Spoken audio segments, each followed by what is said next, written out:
할렐루야. 우리가 살아가다 보면은 이 마음에 참 용서가 안 되는 사람이 있을 수 있습니다.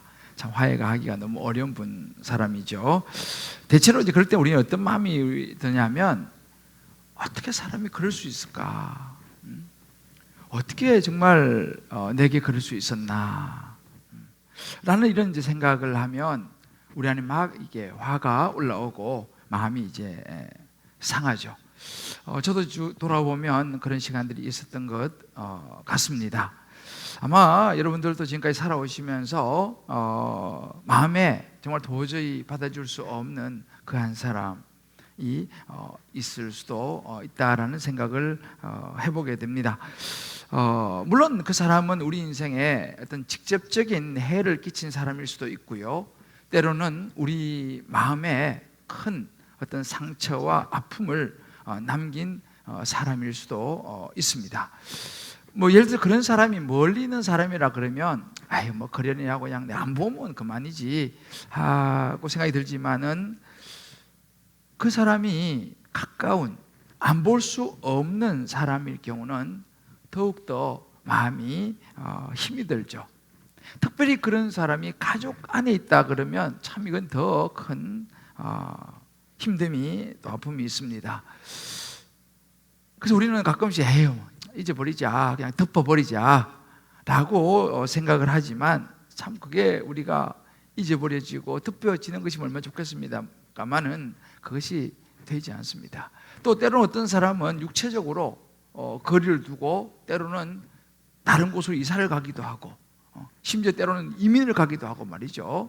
이렇게 하지만 우리 마음은 사실은 어찌 보면 공간과 상관없이 우리 마음 속에 그런 부분들이 장소를 옮긴다고 해서 또 사라지느냐 하면 뭐 조금은 도움이 될지 모르겠습니다만 쉽지 않은 것을 우리는 압니다. 그래서 우리가 이런 그 부분들을 놓고 이 미국의 H. 노먼 라이트라고 하는 유명한 그 세계적인 상담학 학자요 교수가 있습니다. 이분이 이렇게 이야기를 했어요. 궁극적으로 우리 안에 있는 아픔을 피하지 않고 직면할 때에 하나님은 고통의 의미를 재해석할 수 있는 통찰력을 주신다. 분노의 감정을 처리하고 가해자를 용서할 때 치유를 경험한다, 이렇게 이야기했습니다. 조금 말이 어려운 것 같지만 한번 여러분 말씀 노트에 제가 적어 놓았으니까 한번 찬찬히 보시면 굉장히 중요한 의미 있는 그런 그 이야기입니다. 자, 문제는 그렇다면 우리가 어떻게 아픔을 피하지 않고 직면할 수 있느냐 이 말이죠. 더 나아가서 우리 안에 이렇게 저렇게 우리 인생에 생긴 분노의 감정을 잘 처리하고 치유를 경험하면서 회복할 수가 있느냐라고 하는 것입니다. 어떻게 하면 그렇게 가능할까요? 오늘 우리가 보고 있는 이 성경에 이 인생의 아픔과 어찌 보면 용서할 수 없는 상처, 이런 큰 인생의 아픔을 풀어낸 사람이 있습니다. 바로 우리가 잘 알고 요즘 보고 있는 요셉입니다. 여러분, 요셉 우리가 쭉 지금 보았지 않습니까? 아버지의 편애로 특별히 사랑을 받았죠. 이 요셉을 특별히 사랑해서 좋은 옷도 입히고 다른 형제들하고 차별을 하니까 형제들이 너무너무 싫어했지 않습니까? 또 자기도 또 그 틈에 철이 없으니까 또 뽐내기도 하고 또 한때는 꿈을 꾸어서 꿈이야기도 하니까 형들이 더 싫어했죠. 결국 어떻게 됩니까? 이 형들은 어느 날 이제 이 동생 요셉을 지나가는 상인에게 노예로 이제 팔아버리는 그런 일이 일어났습니다. 그것도 나이 17살, 어찌 보면 아직은 어린 나이였죠. 그 형들이 이 요셉을 팔 때 그 장면, 제가 이제 가끔씩 여러분에게 말씀드립니다만, 이 창세기 42장 21절에 보게 되면 형들이 이야기하는, 나중에 이제 회상을 하는 장면이죠. 그가 우리에게 애걸 할 때에 무슨 이야기입니까? 요셉이 형들이 그 지나가는 상인에게 노예로 팔아버리려고 할 때 요셉이 막 애걸을 했죠. 애원하면서 할 때에 그 마음의 괴로움을 보고도 우리는 듣지 아니했다라고 형들이 회상하는 장면이에요. 자, 그렇다면 이건 형들의 이야기지만 정작 그것을 당하는 이 요셉은요, 나이 17살에 얼마나 큰 상처를 받았겠습니까? 형님들, 내가 잘못했으니까 나를 좀 제발 팔지 말아달라고 애원하며 매달리는데 형들은 매정하게 돌아서 버리는, 그때 받은 요셉의 상처라고 하는 것은 뭐 어떻게 말로 다 할 수 있겠습니까? 이것이 요셉의 지난 날이었습니다. 그리고 시간이 20여 년이 흘렀습니다. 그렇게 애굽으로 팔려온 요셉은 정말 인생에 많은 진짜 파란만장한 죽을 고생을 하게 되지요. 보디발 집에 이제 노예로 팔려서 가서 그 집에 또 일하다가 또 누명을 쓰고, 그것도 강간 미수범이라고 하는 누명을 쓰고 감옥에 또 가고, 또 감옥에서도 10여 년의 세월을 또 보내게 되죠. 참 고난의 눈물의 세월을 보냅니다. 그래도 감사하게도 하나님께서 그 요셉과 함께 하셔서 요셉이 가는 곳마다 일이 잘 되고 형통한 은혜가, 형통한 일이 일어나죠. 그래서 결국은 애굽의 총리가 되었습니다. 그 총리가 되고 난 이후에 흉년이 또 일어나죠. 흉년이 들죠. 흉년은 제가 말씀드렸습니다만은 흉년이라는 것은요, 많은 것을 바꿉니다. 오늘날 우리 코로나가 많은 시대를 지금 바꾸고 있지 않습니까? 흉년, 그 당시 애굽도 흉년이 7년의 세월이 지속됐기 때문에 많은 걸 바꾸었어요. 사람들의 이동도 그렇고 그 과정 속에서 형들을 만나게 되죠. 하나님은 그런 흉년을 사용하셔서 요셉과 형들을 만나게 또 인도하십니다. 그러면서 이제 정말 하나님의 구원의 역사가 시작되는 것이죠. 그래 보면 이 코로나, 우리가 요즘 겪고 있는 이 코로나가 힘들지만 이 코로나로 인해서 이 안에도 하나님의 놀라운 운행하심과 계획하심이 있는 줄 믿습니다. 자, 이 흉년 가운데서 이제 이 드디어 20여 년 만에 이 요셉과 형들이 만나는데, 문제는 20여 년 전과는 완전히 반대 현상입니다. 그때는 요셉이 애원하면서 매어 달려서 형님들 날 살려달라고 애원했지만 지금은 어떤 상황입니까? 이제는 그 동생 요셉은 애굽의 총리가 되었습니다. 그런데 그 형들은 저 멀리 가나안 땅에서 온 외국인, 타국인입니다. 곡식을 사러 온, 그야말로 별 볼 일 없는 그런 외국 사람 중에 몇 사람이었죠. 그러니까 이 애굽의 총리는 엄청난 힘과 권력을 가진 사람이니 반대로 그들의 생명이 요셉의 손에 달려 있었습니다. 자, 이제는 완전히 상황이 반대의 상황에서 이 요셉이 원하기만 한다면 어떤 일이라도 할 수 있습니다. 자, 이런 상황에서 과연 이 요셉이 그 형들, 자기에게 엄청난 인생의 오점을 남긴, 상처를 준 이 형들을 용서할 수 있느냐라고 하는 것입니다. 제가 이 말씀을 묵상하면서 생각해 봤습니다. 과연 나라면, 내가 요셉이라면 용서할 수 있을까? 저는 솔직히 좀 자신이 없었어요. 여러분은 어떻습니까? 근데 요셉은 이 용서를 합니다. 어떻게 이것이 가능할 것인가? 여러분, 용서라는 것이 생각보다 말은 쉬운데 참 어려운 것이 용서입니다. 어찌 보면 불가능해 보일지도 몰라요. 뭐 용서한다고 말을 하지만 돌아서면 또 이게 쉽지 않습니다. 그런데 이 요셉으로 치면 참 기가 막힌 일 아닙니까? 근데 요셉이 어떻게 용서를 할 수 있었겠어요? 저는 오늘 여러분들과 함께 이 문제를, 요셉이 어떻게 거의 불가능해 보이는 용서를, 이 화해를 풀어가는가를 함께 눈여겨보면서 저와 여러분의 인생에서도 생겨날 수 있는 이런 관계의 문제들, 화해와 용서의 이런 인생의 문제들을 풀어나가는 하나님 주시는 은혜와 지혜와 회복의 역사가 일어나게 되기를 주의 이름으로 축복합니다. 자, 그럼 불가능해 보이는 화해와 용서가 가능하기 위해서면 어떻게 되느냐? 인생을 보는 가치관이 바뀌어야 됩니다. 이게 굉장히 중요한 포인트입니다. 화해와 용서, 불가능해 보이는 화해와 용서가 어떻게 가능하냐? 인생을, 사람을, 사건을, 상황을 보는 우리의 관점, 우리의 가치관이 바뀌어야지 가능하다는 것이죠. 그래서 노먼 라이트는 이 부분을 이렇게 표현했습니다. 고통의 의미의 재해석이다, 이렇게 말합니다. 고통이라고 하는 그 의미를 다시 해석할 수 있을 때에 가능하다, 이렇게 이야기를 하죠. 자, 그러면 실제적으로 여러분, 용서가 얼마나 힘든 것인가 우리 뭐 너무너무 잘 알죠. 근데 요셉을 보면서 우리가 그걸 잘 볼 수 있습니다.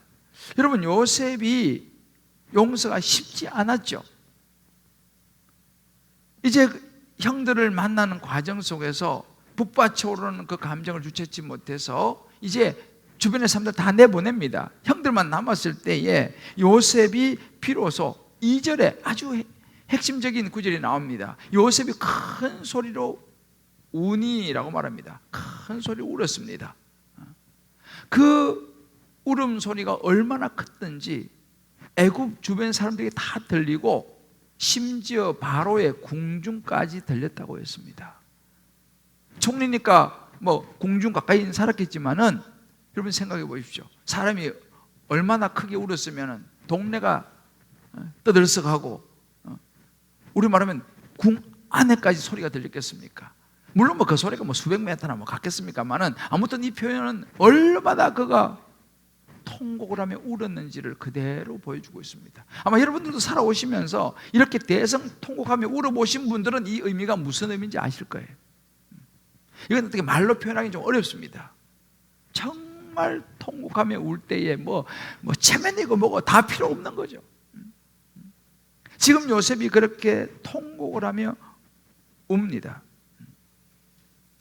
그 눈물 속에는요, 지난 20년에 수많은 아픔과 슬픔과 분노와 억울함과 어린 나이에 정말 생면부지의 나라에 팔려와가지고 때로는 부모가 보고 싶을 때도 있었을 것이고, 그 모든 20여 년의 그 모든 것이 그 눈물 속에 다 녹아있다고 생각하시면 됩니다. 저도 사실은 이렇게 한번 울어본 기억이 있습니다. 제가 영국에 런던에 살 때 참 힘든 일이 있어서 정말 한번 울어본 기억이 있는데 지금도 제가 잊어버리지 않아요. 너무너무 정말 마음의 슬픔이 커서 우는데 옆집에서 막 찾아왔어요. 무슨 일이냐고. 그래서 제가 조금은 압니다. 아마 여러분들도 그런 울어보신 분은 아실 거예요.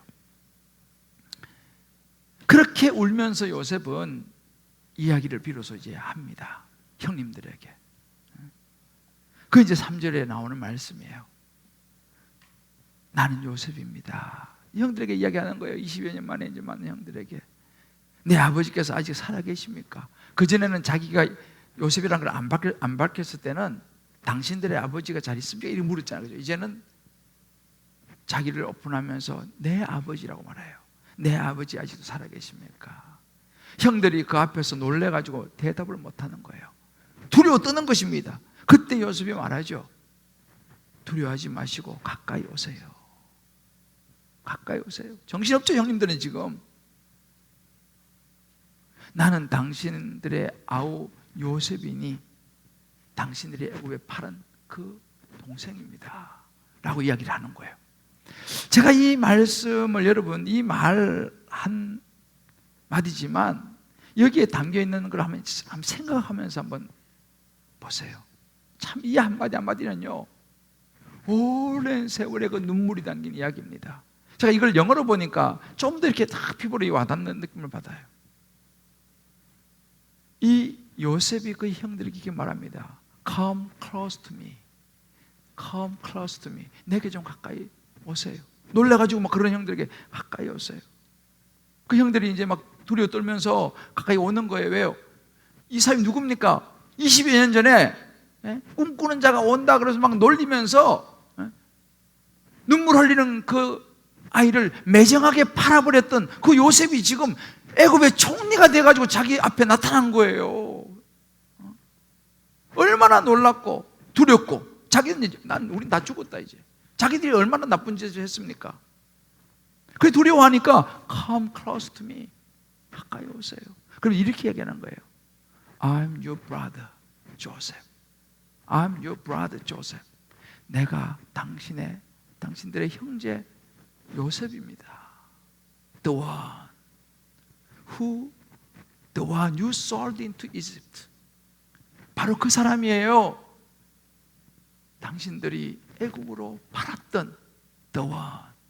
그 사람 제가 요셉입니다. 이렇게 얘기하는 거예요. 이 말 속에는요 정말 많은 것이 들어있어요. 반대로 이 말을 듣는 형들은 기가 막히지 않겠습니까? 근데 여기서 전혀 예상치 못했던 말을 요셉이 합니다. 두려워 떨고 있는 형들에게 근심하지 마소서. 나를 여기 팔았다고 근심하지 마소서. 한탄하지 마소서. 이 말이 뭐냐면 너무 형님들 저를 팔았다고 너무 걱정하지 마시고 큰일 났다고 너무 그렇게 두려워하지 마세요 라고 하는 의미입니다. 왜요? 하나님이 생명을 구원하시려고 나를 당신들보다 먼저 이곳에 보내셨습니다.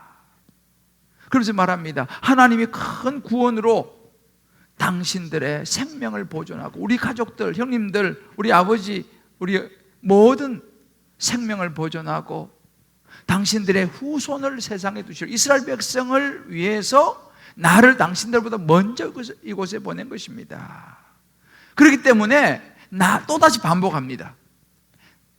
나를 보내신 이는 당신들이 아니고 형님들이 아니고 하나님이셨습니다. 하나님이 나를 이곳에 보내셨습니다.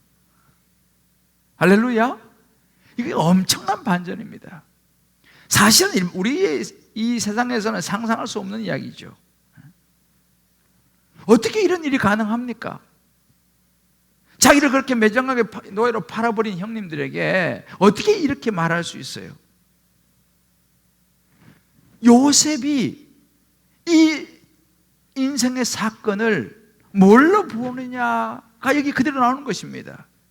형님들은 저를 그렇게 매정하게 팔았지만 그것은 하나님의 구원의 계획 속에 있었습니다. 하나님께서 여러 가지를 미리 아시고 저를 먼저 애굽에, 형님들은 팔았다고 생각하지만 먼저 애굽에 보내셔서 이렇게 우리 모든 가족과 우리 앞으로 이스라엘 백성들을 살리시기를 준비하셨습니다 라고 이 인생의 문제를 해석을 한 거예요. 그걸 어떤 원수의 어떤 개념, 나를 정말 이렇게 이룰 수 있냐라고 하는 그런 관점으로는 도저히 용서화에 불가능하죠. 그런데 이 요셉이가 지금 무슨 관점으로 보냐면 그것을 하나님께서 우리 모두를 구원하시기 위해서 하신 구원의 사건으로 이것을 해석했다는 거예요. 여러분, 인생은 해석이라고 하지 않습니까? 이렇게 보니까 이 문제가 풀리는 거예요. 이렇게 보니까 이것이 원수의 문제가 더 이상 아닌 거예요. 왜요? 하나님의 구원의 계획 속에 그것은 있어야 될 일이었다는 사실을 요셉이 보게 되는 것입니다. 그러니까 더 이상 화해와 어떤 용서의 그런 개념이 희미해져 버리는 거죠. 하나님의 구원의 계획이 들어와 버리니까. 여러분, 이것이 굉장히 중요한 포인트입니다. 여러분, 이것은 예수님이 십자가에서 보여주신 사건과 동일합니다. 예수님은요, 아무런 죄도 없이 사람들한테 붙잡혀서 십자가에서 가진 수모와 심지어 침뱉음까지 당하면서 십자가에 죽임을 당했습니다.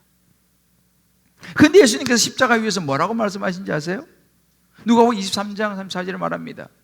아버지, 저들을 사하여 주옵소서. 자기들이 하는 것을 자기들이 알지 못합니다. 지금 누가 누구를 지금 위해서 기도합니까? 자기 십자가에 달려서 억울하게 죽어가면서 예수님이 하신 것은 뭐냐면, 하나님, 저들이 지금 하는 것을 저들이 알지 못하니 저들을 용서해 주십시오 라고 그들을 위해서 기도하는 거예요. 어떻게 이것이 가능했습니까? 예수님은요, 이 모든 십자가 사건까지도 하나님의 구원의 계획 속에 있다는 사실을 알았습니다. 그렇기 때문에 비록 억울한 죽음이지만 내가 죽어야 많은 사람들이 구원을 받는다는 사실을 알고 계셨기 때문에 이 십자가를 기꺼이 치신 것이죠. 그래서 요한복음 10장 10절에 이렇게 말합니다. 내가 온 것은 양으로 생명을 얻게 하려 합니다.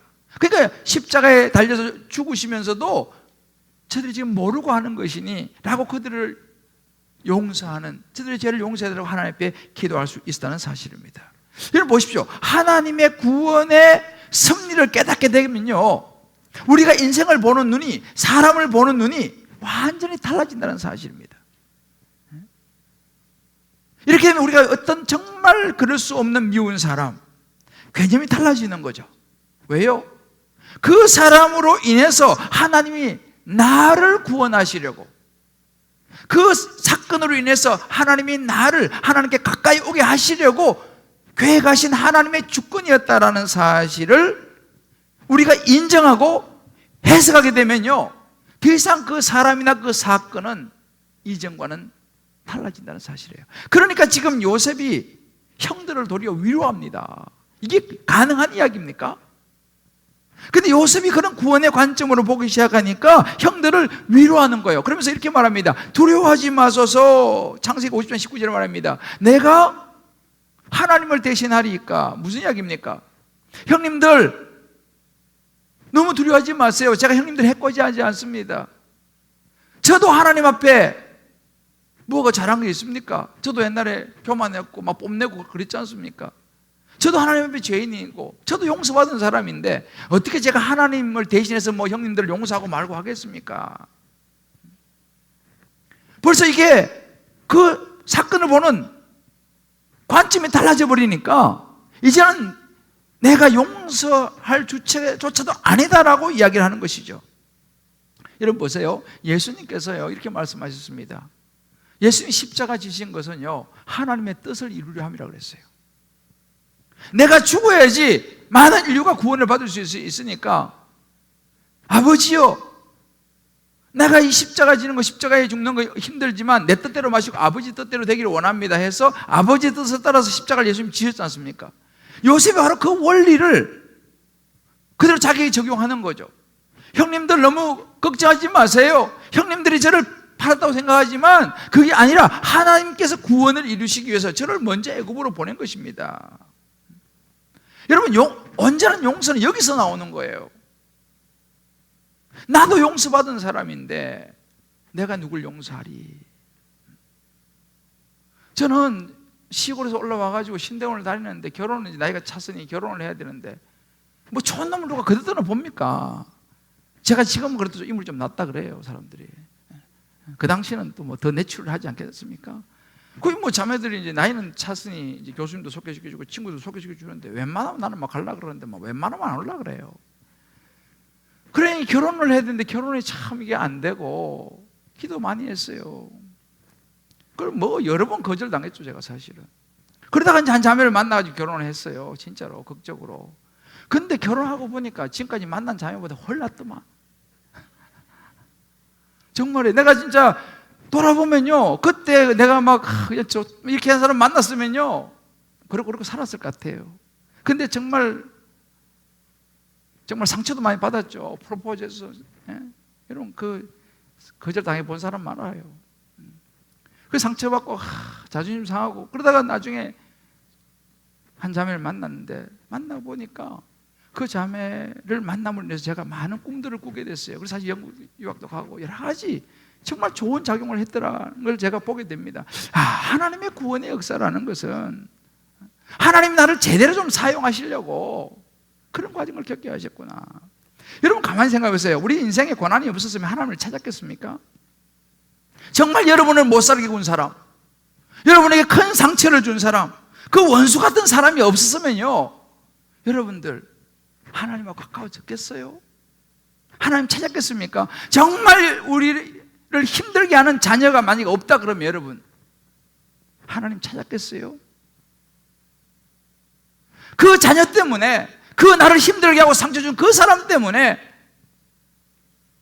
사람 믿을 거 없지, 하나님 찾아야지 해서 하나님 찾아서 구원받은 분이 많을 줄 믿습니다. 그래 본다면 그 사람들은요, 우리에게 어찌 보면 고마운 사람들이죠. 그 자녀는 우리에게 고마운 자녀들이죠. 왜요? 하나님 만나게 했으니까, 하나님 찾게 했으니까, 구원받게 했으니까. 아멘입니까? 저는 목회를 하면서 그런 생각이 들어요.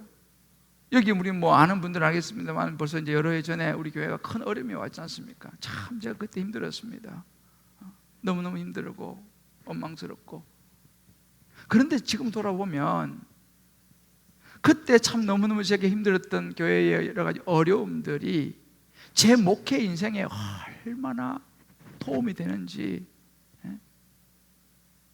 정말 그때 제가 제 자신을 다시 한번 돌아보게 되고 내가 가는 이 목회의 방향과 이 교회에 대해서 정말 깊이 생각할 수 있었던 시간이었어요. 그러고 보면은 그 시간이 있었기 때문에 오늘 우리 주님 기쁨의 교회가 더 건강하게 서갈 수 있게 되었다는 사실을 깨닫습니다. 그렇게 생각해 보면은 그때 오히려 나를 너무 가슴 아프고 힘들게 했던 그 사람들 고마운 거예요. 또 한편 생각하면 미안한 거죠. 왜요? 내가 좀 더 잘했으면 그렇지 않았을 텐데 하는 미안한 마음이 제 안에 많이 있어요. 왜요? 돌아보면 다 제 잘못이었거든요. 그러면서 제가 제자훈련에 대해서 깊이 생각했어요. 사역훈련에 대해서 깊이 생각했어요. 그러면서 방향을 좀 더 건강한 제자훈련, 좀 더 건강한 사역훈련, 양육, 교회의 방향, 그때 정리할 수 있었습니다. 그래서 지금 우리 주님 기쁨의 교회는 사실은 그때보다는 훨씬 더 건강해지고 더 좋은 양질의 훈련을 하고 있는 줄 믿습니다. 돌아보면 무엇입니까? 하나님의 은혜였죠. 제가 하면 그때가 너무 감사한 거예요. 그분들이 감사한 거고요. 바로 이 요셉이 이런 구원의 관점으로 형님들을 보니까 그 형님들이 용서해야 될 대상이 아니라 하나님이 하셨다라고 이야기를 하는 거예요. 그렇게 보면 우리가요, 우리 인생 살아가면서 누가 맞고 틀리냐, 너가 옳으냐, 내가 옳으냐, 그런 관점이 아니라 세상 사람들은 그렇게 볼지 모르지만은 하나님의 구원의 관점으로 인생을 보게 되고요, 사람을 보게 되고요, 사건을 보게 되고 우리 자녀를 보게 된다면요, 차원이 달라진다는 사실입니다. 요셉이 바로 이 가치관을 가졌다는 사실이에요. 결국 하나님께서 이스라엘 백성을 살리려고 이 일을 있게 하셨다는 관점입니다. 그래서 창세기 50장 2절에 이렇게 말합니다. 당신들은 나를 헤아려 하였으나, 요셉이 고백하는 거 아니에요? 형님들은 나를 헤아려고 했습니다. 그러나 하나님은 그것마저도 선으로 바꾸셨습니다. 할렐루야. 그것마저도 선으로 바뀌어서 오늘같이 많은 백성의 생명을 구원하게 하셨습니다. 우리 인생이라는 모든 고난과 역경과 도저히 이해되어질 수 없는 그런 모든 것들조차도 하나님의 주권 안에 있고 하나님의 구원을 위한 과정이었다는 사실을 저와 여러분이 오늘 확실히 요셉을 통해서 보고 믿게 되기를 주의 이름으로 축복합니다. 그리고 우리는요, 우리 자녀에게요, 때로는 직장 혹은 사업, 때로는 우리 건강의 문제, 때로는 진로의 문제, 이런저런 우리의 문제들, 우리가 만날 때에 그 문제를, 그 사건을, 그 상황을 어떻게 볼 것이냐, 이 모든 것을 요셉처럼 하나님의 구원의 관점으로 볼 수 있게 되기를 주의 이름으로 축복합니다. 이게 없으면 우리 삶에서 날마다 원망과 불편한 거예요. 내가 팔자가 그냥 사나워가지고, 그 사람만 안 맞으면 내가 그때 재수가 없었어. 그때 내가 점수 몇 점만 높았으면 내가 지금 이 학교에 있을 사람이 아닌데, 그때 그거 내가 그렇게 안 했으면 지금 내가, 날마다 이러면서 원망하면서 살아갈 수밖에 없다는 것이죠. 여러분, 요셉은 그런 식으로 인생을 해석하지 않았습니다. 비록 형들이 팔아버렸죠, 매정하게 노예로. 그렇지만 그런 관점 보는 것이 아니라 하나님이 뜻이 있어서 보낸 자리다 라고 해석했어요. 저와 여러분의 인생에 여러분이 있는 자리가 어떤 자리인지 제가 알지 못하지만 하나님께서 그냥 여러분 그 자리에 있게 하신 게 아니라 하나님께서 여러분의 삶 가운데 여러분을 구원하시고 이끌어 가시기 위해서 보내신 여러분의 삶의 자리라는 사실을 믿으시기를 주의 이름으로 축복합니다. 할렐루야. 우리 한번 옆에 있는 분은 이렇게 함수로 한번 격려하고 축복합시다. 지금 자리가 하나님이 보내신 자리입니다.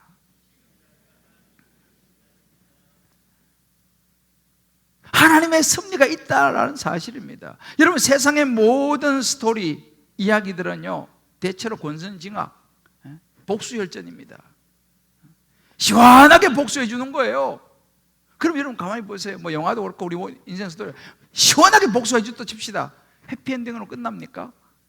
시원하게 복수하는 그 순간은 좀 좋을지 모르지만 복수의 끝은 해피엔딩이 아닙니다. 자기도 파멸하는 거예요. 세상은 그렇게 갚아주는 인생을 살아가라고 말합니다. 그러면서도 그걸 통해서 같이 파멸해 가는 거예요. 그러나 하나님의 스토리는 그게 아닙니다. 십자가는 뭐예요? 내가 죽는 거예요. 예수님 십자가의 죽으심으로 말미암아 우리가 구원되는 스토리거든요. 그러니까 하나님께서 우리에게 말씀하시는 것이 무엇입니까? 너가 십자가를 지는 아픔이 있지만 너가 그대로 갚아주지 않는다 할지라도 하나님이 그 일을 통해서 너를 구원하신다. 할렐루야. 십자가는요 해피엔딩입니다. 세상 살 때 죽는 걸로 끝나는 거지만 아니에요. 하나님 보실 때는요 요셉의 인생 스토리는요 멋지게 일어난 줄을 믿습니다. 요셉이 형들에게 복수를 했다고 생각해 보세요. 어떻게 스토리가 전개되겠습니까? 그러나 요셉은 구원의 관점으로 그것을 보았다는 사실입니다.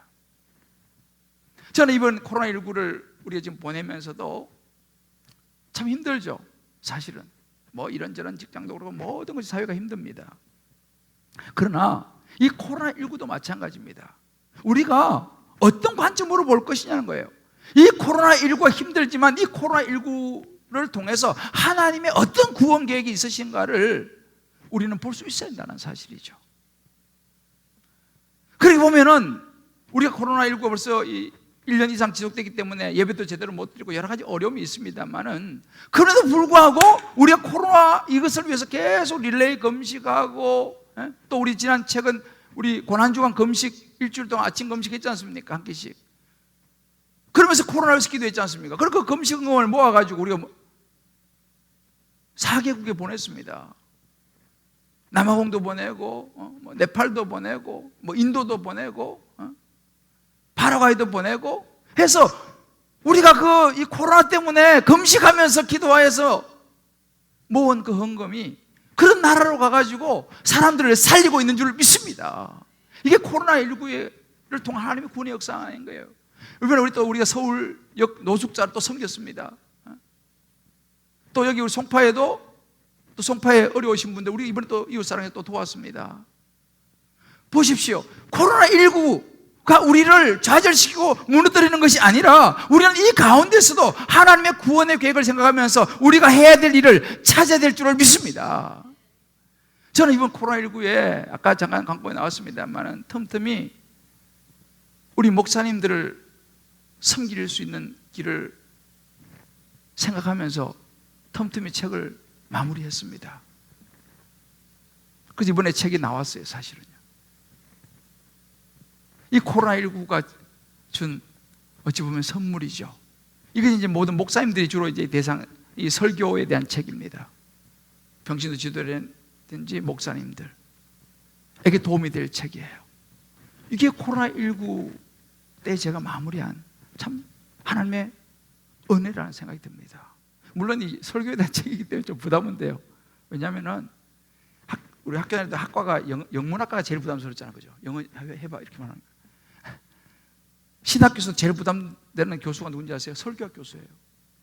그래도 이 설교에 대한 책을 내면서 좀 부담이 있어요. 목사님 설교를 뭐 더 잘하시나 다들 이렇게.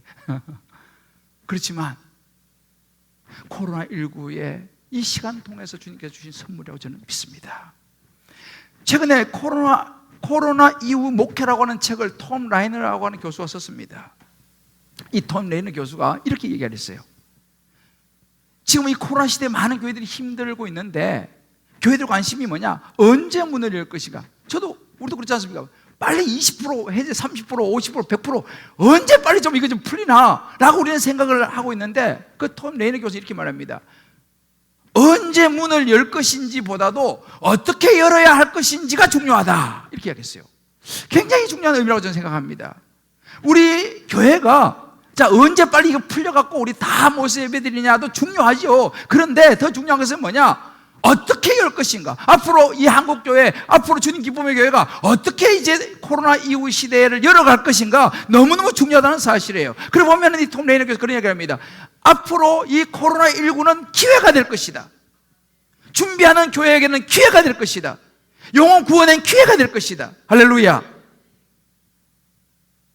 제가 이걸 생각하며 요즘 기도하고 있습니다. 우리 주님 기쁨의 교회가 이 코로나 이후를 언제의 초점이 아니라 어떻게 이 코로나 이후의 시대를 우리가 영혼 구원을 위해서 섬길 것인가라는 거예요. 주님 기쁨의 교회가 이 잠시를 앞으로 어떻게 섬길 것이고 어떻게 더 건강한 교회로 나아갈 것인가, 어떻게 하면 영혼 구원을 위해서 나아갈 것인가, 어찌 보면 기회라는 사실이에요. 저와 여러분 그런 우리 주님 기쁨의 교회를 만들어갈 수 있게 되기를 주의 이름으로 축복합니다. 어떻게 열어갈 것인가 말이에요. 그래서 저도 우리 장로님들하고 요즘 머리를 맞대고 생각하고 기도합니다. 하나님께서요 좋은 조짐도 보여주고 계세요. 지금요 우리는 영혼 구원을 위해서, 이번에도 우리가 따뜻한 했지 않습니까? 이 코로나 시대 어렵지만 했는데, 그래도 참 내가 우리 성도님 너무 감사한 게 이런 상황 속에서도 초청되어 오시고 또 집으로 초청하시고 100여 명 가까이 이렇게 복음을 전했고, 사실은 매체로는 뭐 엄청나게 많은 사람들이 들었겠죠. 근데 제가 참 감사한 게 뭐냐면요, 우리 한 어떤 성도님은 자기 시댁에 가가지고 시어머니하고 같이 지난주에 그 영상을 보면서 예배를 드린 거예요. 근데 시어머니가요 가슴에 손 얹고 영적 기도를 했다는 거 아니에요. 할렐루야. 그래서 자기가 눈물 나서 혼났다 뭐 그런 문자를 제가 받았어요. 저는 막 너무 좋았는데 여러분 별 표정이 없으시네. 코로나 시대에 그런 생각이고, 지금 사실 제 설교를요 코로나 이전보다 훨씬 더 많이 듣습니다. 사람들이. 이것도 감사한 거예요. 그래서 제가 지금 기다 우리 CBS 지금 방송이 수요일 아침하고 토요일 밤에 제 설교가 2번 나가거든요. 그러니까 저는 지금 뭘 기도하고 있냐면, 지난주 2주 동안 설교가 나갑니다. 복음을 전하는 설교가 나가잖아요.